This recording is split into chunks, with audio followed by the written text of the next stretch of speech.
বাসার সামনে কত পানি জমেছে, এখন আমি যাব কি করে? এত কষ্ট মেনে নেওয়া যায় না, মেনে নেওয়া যায় না। তারপর আমি ঘড়ির দিক তাকিয়ে দেখি সময় চলে যাচ্ছে, দ্রুত পৌঁছাতে হবে স্কুলে। দৌড়াতে দৌড়াতে যাচ্ছি পানি নিয়ে, পড়ে না যায়। এদিকে এসে আমার একটু হাসি পাচ্ছিল, আসলে কত বন্যা হয়ে যাচ্ছে। এখানে আবার সবাই খেলা করছে, দেখছো কত খেলা করছে।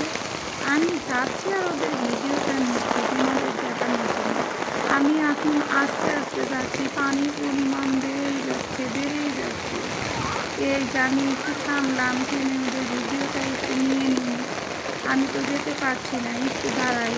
ক্লান্ত দৌড়াতে দৌড়াতে আমি এখন তো পানির মধ্যে, কি আর করা। পৌঁছে যাবো ইনশাল্লাহ। এই যে একটা গাড়ি আসছে, দেখো দেখো সাইডে দাঁড়াই। এই অবস্থায় এখন ওরা খেলছে, খেলাধুলা করছে। এই যে ওদের খেলাটা আমি একটু দেখছি। আমি চলে যাব স্কুলে, কীভাবে যাব? উপরে উঠি। এই যে উপরে উঠেছি, এবার এবার